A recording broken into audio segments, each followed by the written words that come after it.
বল আমার। আমি রান্নাটা ওদিকে কখনো না, কখনো না, কখনো না।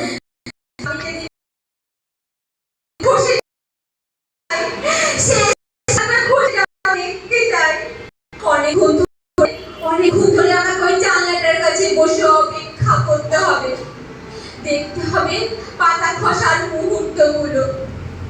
আস্তে আস্তে ভুলতে হবে আমার স্বপ্ন, আমার বেঁচে থাকার আকাঙ্ক্ষা। তারপর সব কিছুর মায়া কাটিয়ে ওই পাতাগুলোর মতো হাওয়ায় ভেসে ভেসে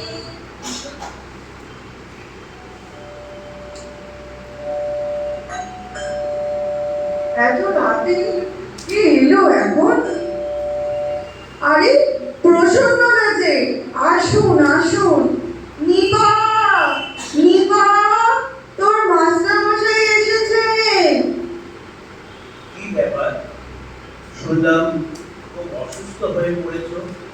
বহুদিন হয়ে গেল স্টুডিওতে যাও না।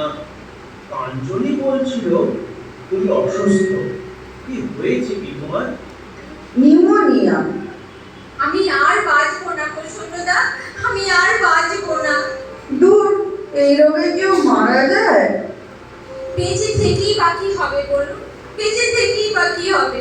চিরটা কাল একজনের বোঝা হয়ে। ও আমার কথা বলছে প্রসন্নদা।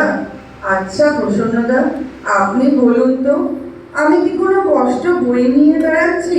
দিব্যি চাকরি করছি, ও আঁকা শিখছে, দুই বোন মিলেমিশে মুক্ত বিহঙ্গের মতো বেশ তো আছি। যেদিন মস্ত এক ছবি আঁকিয়ে হবে সেদিন আমার ছুটি। স্বপ্ন কখনো সত্যি হয় না দিদি, সত্যি হয় না। তাই এতে আছে। তাছাড়া আপনার মানুষ ভারী হয়, আচ্ছা পড়ে যেতে হয়। একদিন দেখবে, একদিন দেখবে পারে সেই আগামী দিনটা অনেক দেরিতে উঠবে। হতে পারে তোমার সাফল্যের উৎসব ঠিক দিনটা, চিন্তাতে তুমি বেঁচে নেই। আমার কথা না, 40 বছর ধরে ছবি আঁকছি। লেখা ছেড়ে, বড় চাকরির মোহ ছেড়ে, স্বার্থপরের মতো লোভ নাকে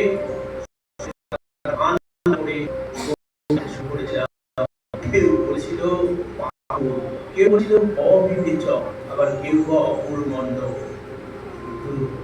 কিন্তু শুনিনি, শুনিনি, আমি কারো কথা শুনিনি, কারো না, কারো না। শোনেনি বলেই তো প্রসন্নদা আজ আপনি শিল্পী হতে পেরেছেন। না না না না, আমি আমি এখনো শিল্পী বলে নিজেকে মনে করি না।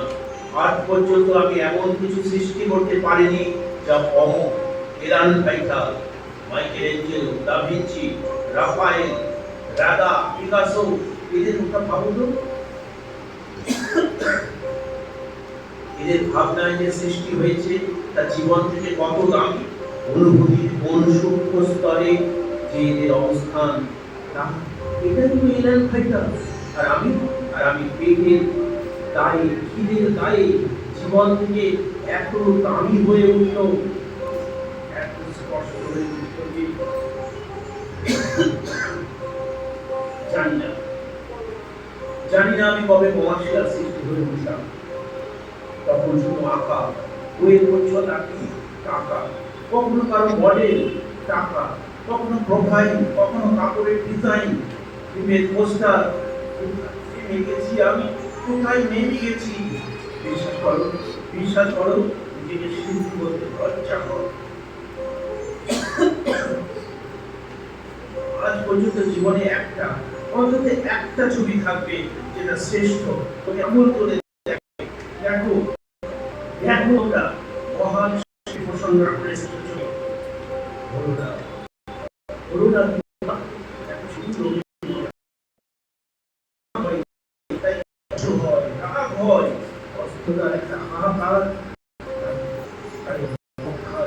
সব কিছু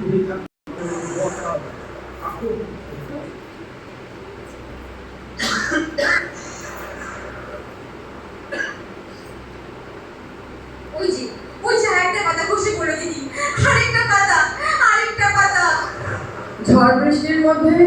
জানলাটা খোলা রেখেছিস কেন বোন?